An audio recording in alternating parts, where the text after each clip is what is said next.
There are often many competing priorities in our day. In this snapshot, we're doing something a little different. If you've tuned into our channel, you know that I often like to change it up. You can hear the relaxation, the meditation music in the background. So let's just take a few seconds to listen to it as we meditate, as we stop and reflect on where we are right now, right? Being present, being mindful. These are all practices that help us be a better nurse educator, a better person, and a better learner. So let's take a few seconds.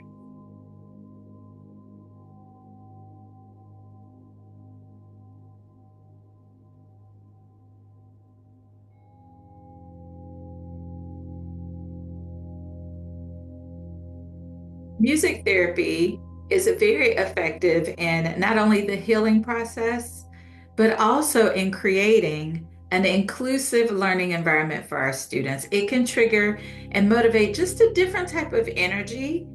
When I was in the PhD program, one of my faculty always played music when we came into the room. And oftentimes there was a story that she also told, either related to the music, directly or indirectly.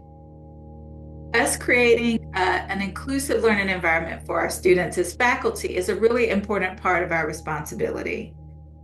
So we're going to continue our conversation and look at what are those top 12 mistakes as a new nurse educator and continuing nurse educator that we want to avoid.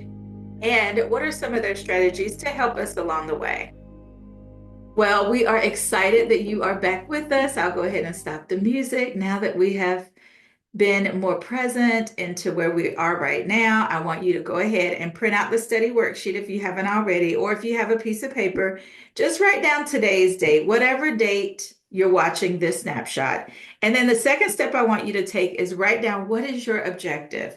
What is that one, just one single takeaway that you want to have when we end our time together today?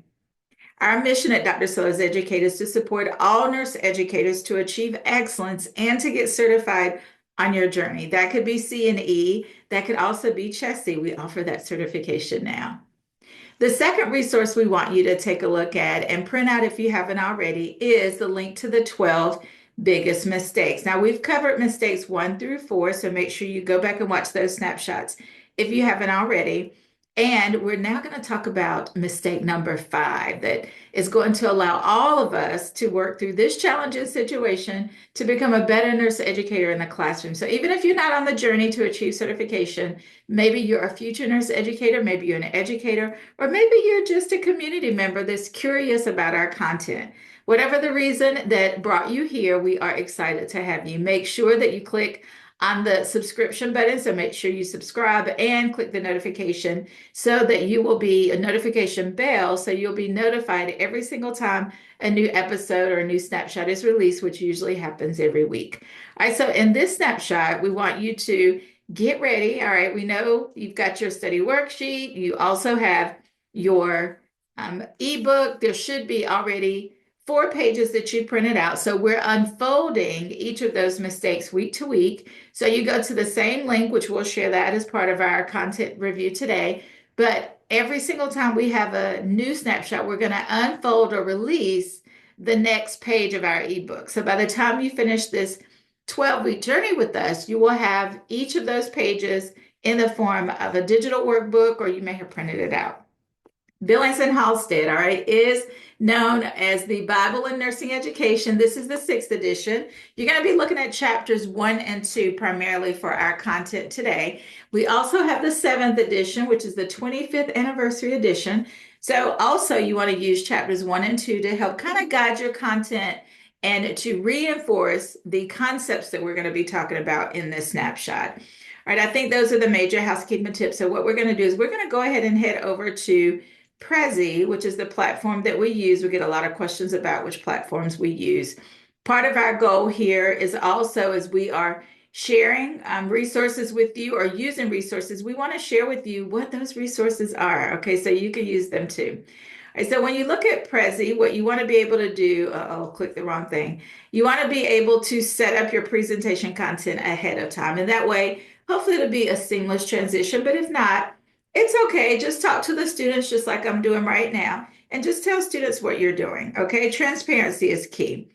These are the 12 biggest mistakes that many nurse educator colleagues have discussed and continue to discuss across the country. We partner and collaborate now with more than 18 colleges, universities, and other business partners. And we also serve more than 5,000 nurse educator colleagues on various levels related to their journey. But we believe in partnership, and that's why we are so focused on giving you content that is going to help you in your everyday work. All right, so let's take a look at our thought-provoking question and see what you think. All right, so I'm going to enlarge it so you can see it. All right, so this is Dr. Riley has assigned a group project but provides vague instructions resulting in confusion and inconsistent student performance. What would be the best communication approach for Dr. Riley? All right, so this is what we want you to do. We want you to go ahead and think about, what is this question really asking me? And what is it that I know for sure about content included in this question?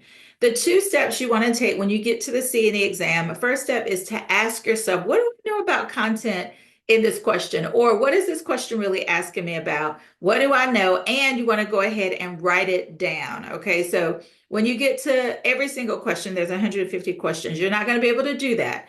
But for those that you are stuck in between two options, we want you to take this approach. Okay, again, what is this question really asking me? And what is it that I know for sure are those two questions? And what you see here in this STEM is a scenario. So some of the questions on the exam may be in a scenario format, some may not. If you do get one in a scenario format and you find that the question is confusing or it's not written well from your perception, we still want you to stay laser focused on what is this question really asking me? Okay, so now let's take a look at our options. You will have three options on the exam. NLN has moved to all exams having three options, all right? And don't be surprised if you see two really good answers, all right, but only one is the best answer. So here we have the options. So A, provide a detailed rubric and hold a Q&A session on expectations. B, send a brief announcement with limited details about questions that they may have. Or C, encourage students to attend office hours to answer questions. All right, so B, the correct one, is to send a brief announcement with key reminders for the project. Okay, so we changed that one. Instead of the B option that you saw earlier, these are your three options. I thought we changed that slide, but apparently we didn't. All right, so A is provide a detailed rubric and hold a Q&A session on expectations. B is send a brief announcement with key reminders for the project. Or C, encourage students to attend office hours to answer questions. All right, so I'm going to leave it large for a second, and then I'll take it down and see what you all think about it. We'll look at the correct answer and the rationale for each incorrect option before we end our time together today. Okay, so go ahead and write down for yourself what you think the answer is. And I also want you to take an extra step, okay? The extra step I want you to take is to write down what is attracting you to that option, just in case it's not the correct one. And then what is for the distractors, what in those options told you they were not the correct option? Okay, so you're thinking about, again, what is the rationale? Because that's why we have these questions. We want you to stimulate thoughts about the rationale for the incorrect and the correct options. All right, so we'll give you all a second to do that. And we're going to go back to our presentation content for our time together today.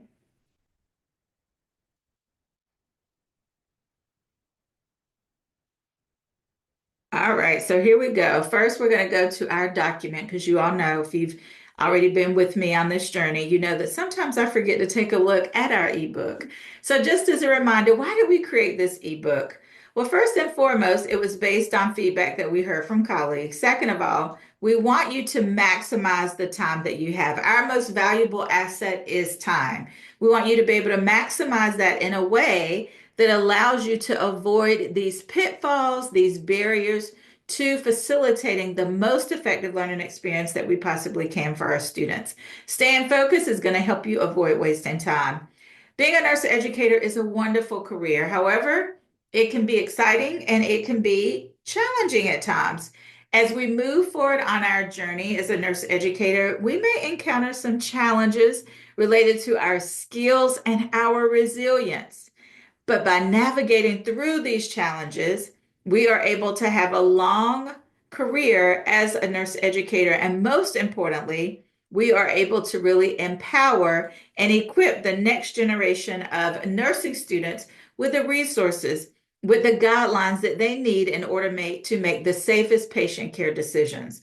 So this brings up a thought that I wanted to share, and I'm sure that this is not a situation that you haven't come across. When we have students that come to us because they are not performing well in our class, or maybe it's a different class, what are some of the strategies we use to take a proactive approach to avoid student failures in our class?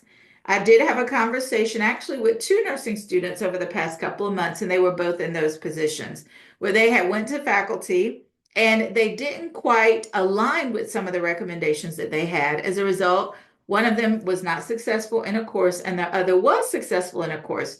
So when I was thinking about each of them, I thought about, okay, well, what created an environment for success with one that didn't with the other?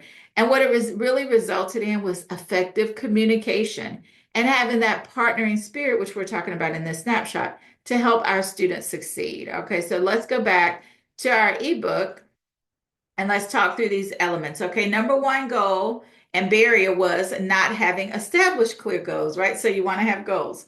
Number two is being overloaded. No is a complete sentence. Of course, it's got to be used appropriately. Number three, ignoring classroom management strategies. We know that incivility continues to be a challenge for many colleagues. We want to mitigate that by following some key steps that we mentioned during our review of number three. First and foremost is looking at a policy, right? Making sure that you have a policy that mitigates and hopefully creates a culture where incivility is not tolerated. And number four that we talked about during our last snapshot was building those relationships and why it's so essential.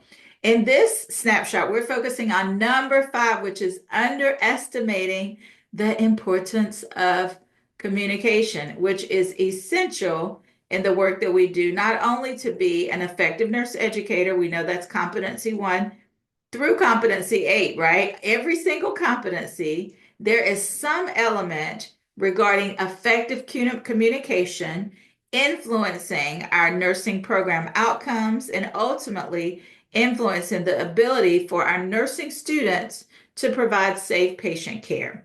These are four questions we want you to ask yourself. And before we go there, let's just take a look at our faculty member in this little video clip. So what behaviors do you see related to communication? I want you to write down 3 behaviors on your study worksheet that you observe in this little video. I'll play it again. Okay, so 3 behaviors I want you to write down associated with communication that's happening in this picture. Now I want you to write down whether they're effective or ineffective. Okay, it's very interesting how just a small video clip, even without audio, you're able to really process the concepts that we are discussing. When we're going through our curriculum, we want to role model behaviors that are going to help you become a better nurse educator. So we are making sure that we're sharing those evidence-based practices and resources like Billings and Halstead to kind of guide you as you move forward.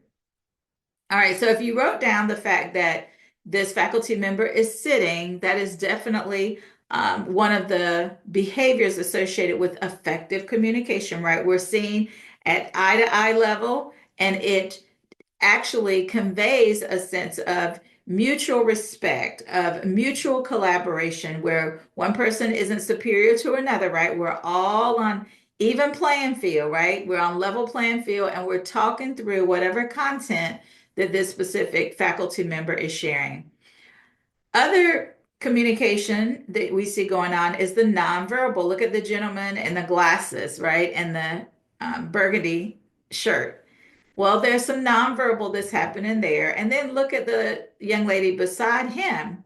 You see her smiling, right? And the young lady beside her, she's giving eye contact to her student colleague as well. You see a gentleman in the jean denim jacket, he's writing things down, he's taking notes, right?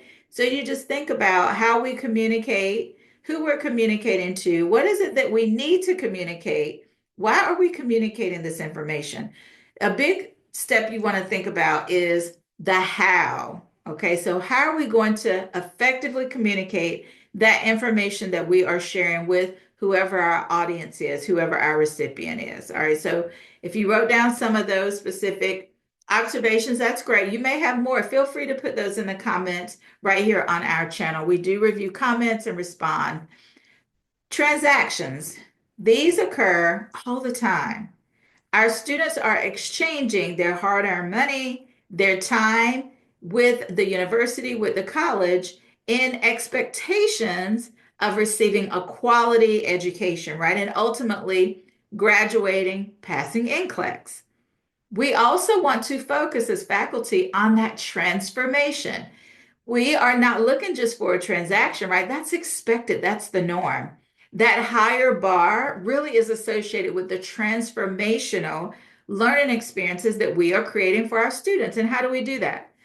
First and foremost is effective communication. That is the foundational element when we talk about creating collaborative learning environments where we are partnering with our students to bridge that theory practice gap.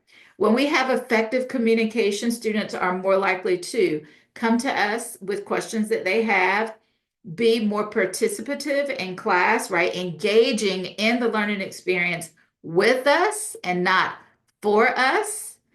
In reflecting on that transaction, we know that sometimes students can feel frustrated because they may feel like they're not getting the support that they expected. And I know nobody here has had that experience, but that does happen from time to time.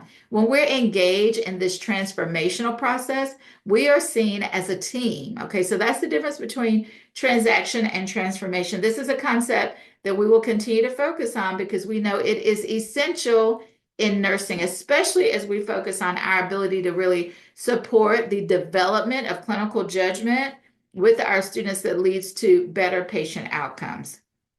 Connecting with competencies. This is important. When we talk about effective communication, we've got to understand how it connects with the work that we're doing and ultimately the learning outcomes that we expect of our students. We want our competencies to be associated with behaviors with our learning outcomes. We should write our learning objectives in a learner-centered way. We're focusing on what learning do we expect the student to be able to demonstrate ultimately. Okay, so as an example, if we have students, if one of our learning strategies and teaching strategies for that day, for that specific lesson plan that we've identified, if we expect the learner to be able to verbalize the 5 steps associated with sterile technique, and the learner is not able to verbalize that, then they haven't achieved that learning outcome, right? So we've got to think about how do we remediate? What specific formative assessments are we going to engage in with our students and give them feedback so that they have an increased awareness of where their gaps are as they move forward? Now, many of these elements that I'm describing are associated with constructivist learning theory. Students are drawing from their prior knowledge with a plan of how they're going to respond based on their experience, based on the knowledge that they have, and based on the feedback that they have received from their faculty. If it sounds familiar, you're absolutely right. Tanner's clinical judgment model, Kolb's experiential learning theory are just 2 models that really describe the importance of advancing that transformational learning experience in our classroom, in our learning experiences with our students, and the value that it can have long term. This collaborative spirit, we've also mentioned earlier when we were playing the music, right? We want to create and really shift the environment and the feel of the classroom experience to create a more collaborative experience. How students enter the room, first of all, we know there are lots of life going on outside of that classroom. We want to be able to help students focus on those specific learning outcomes that we have developed and outlined for them in that learning experience. So creating music and also encouraging the learning to start before students cross over into that threshold. One example is a ticket to class, right? Thinking about a backwards design model where we begin with the end in mind. We want students to be successful. We want them to be able to apply and analyze at that higher level when we consider Bloom's taxonomy. Pages 188 through 190 in the sixth edition is where you're going to focus if that's a muddy area for you. Okay, so Bloom's taxonomy, understanding that there are three learning domains, and you want to be able to identify what are those verbs associated with each of those levels and how are they showing up in my learning objectives for my course. CNE Review on the Go. From time to time, colleagues ask us about this resource. The link is listed right here in the description, so make sure you take some time to think about what your next steps are going to be if you are strapped with time and you feel like you struggle to really find that time to study for the CNE. The On the Go app is an excellent resource to kind of guide you on your journey. So mistake number 5 was underestimating the importance of communication, and we would add effective communication. What is the mistake that's really happening? What's going on? Well, what we're finding is what we say to our students is not necessarily what they hear. So we have to be able to prioritize and to increase the number of times, the number of ways we are communicating with our students, making sure that we are establishing that relationship, like we talked about in mistake number 4, to create this inclusive, this collaborative, this open communication channel with our students to decrease the likelihood of misunderstandings and breakdowns in communication. That can lead to ultimately students not being successful in our course. The solution, not only multiple platforms, but multiple opportunities is what this is going to allow for students to have. We can share with them, of course, on the syllabus. These are the expectations of this assignment. We can add a rubric so there's clarity related to how students can earn all of the points, right? That's our goal. We want students to earn more points or as many points as possible, right? We want to help them achieve their goal. And one other point I want to make, so I wanted to stop sharing the screen for a second. When we are going over our syllabus, we want to engage students in helping them understand what those requirements are. So what are some ways that we can do that? First and foremost is a syllabus scavenger hunt. And because our LMSs, our learning management systems, are so savvy, oftentimes there's a short quiz that can be created with nothing to grade, right? It can automatically be graded.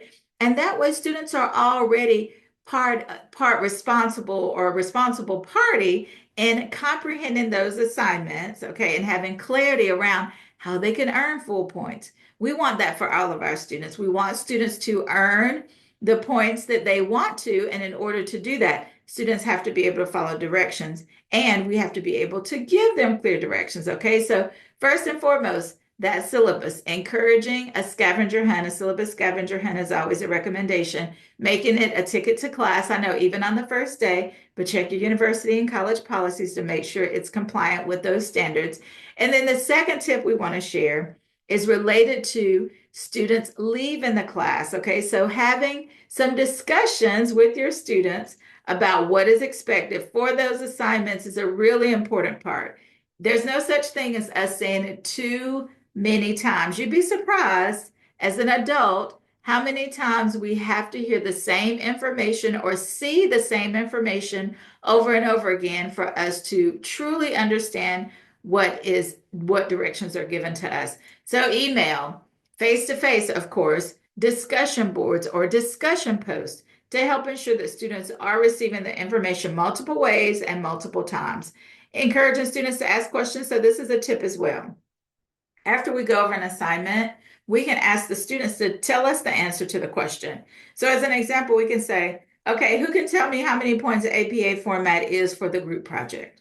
Okay, who can tell me if speaker notes are required? Okay, who can come and show us using the computer where the speaker notes are located? Where do you put those speaker notes? So actively engaging students in demonstrating the solution to the issue is a great, or solution to the question or the problem that they're having. Sharing that in a group format is an excellent approach to take.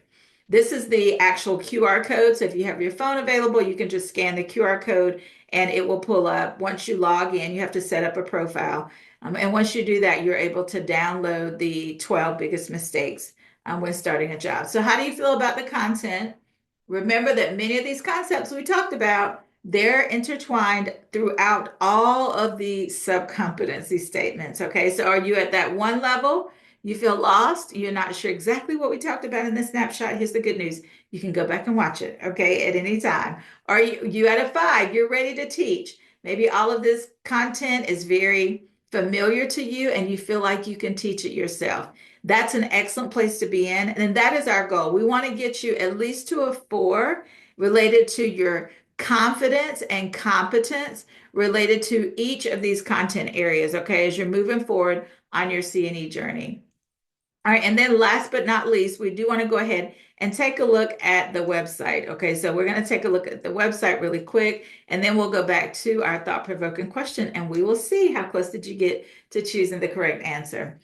So when you click on that link, it's going to take you right here to our website where you will find the ebook. Now, we have been intentional in unfolding the 12 mistakes with the solutions and recommendations for best practices week by week. Okay, so if you log in right now, you will only be able to see 1 through 5. And then when we get to number 6, that's when you'll be able to see number 6. We want to keep you focused on the content that we're discussing in each snapshot.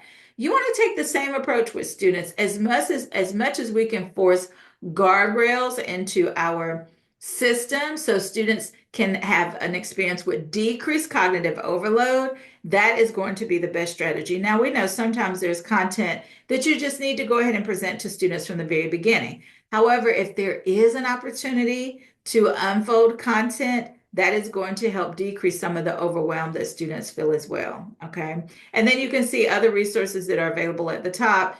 If there is a resource that you are looking for and you can't find it, click on products, search here as an example. If you were looking for, actually click more products first, because my products will only tell you what you have access to. And there's a lot of products here, so you want to be able to streamline what you're looking for. And you can always email us info@drsellarseducate.com, and we'll be happy to give you the link so you don't have to waste time. All right, so if you want to see all of our events for 2025, if you just click on more products and then type in the filter area, 2025, it will give you all of the events, all of the programs that we have posted for 2025. And if you are part of our monthly boot camp, all you have to do is click community and it will open up to the bootcamp page, okay? And we have our series that are embedded in the bootcamp community. All right, so that's how you find some of the resources in case you're looking for them and can't locate them. All right, so now we're gonna go back to our thought-provoking question and let's see how you did. First, I'm gonna stop sharing on Zoom. Correct option. All right, so if you chose A, you are correct. Give yourself a round of applause. The reason why A is the best answer, a rubric is going to clarify expectations and a Q&A allows for clarification. Okay, rubric or evaluation tools clarify expectations. Q&As and discussions allow for clarification. Clarification allows us to have communication with our students, right? We're able to answer questions, and B is not the best answer because limited details are going to leave students unsure about expectations. And then C is not correct because it can lead to unequal understanding of expectations. So if we have office hours, then the students that come to see us are going to know the answer, but it may be a question that another student has, right? So we don't want to limit the questions and answers, right? We want to open it up to as big a group as possible. Office hours, usually it's one-on-one. And if you are able to engage in that discussion, a Q&A with the group, it's going to allow for broader clarification of questions that students may have. Well, we hope that this snapshot has been helpful for you all. We know that you are very busy and we appreciate you taking just a little time to kind of talk through some of these concepts with us. Look forward to seeing you next time in an upcoming snapshot, and we hope you have a great day, everybody. Take care. Bye-bye.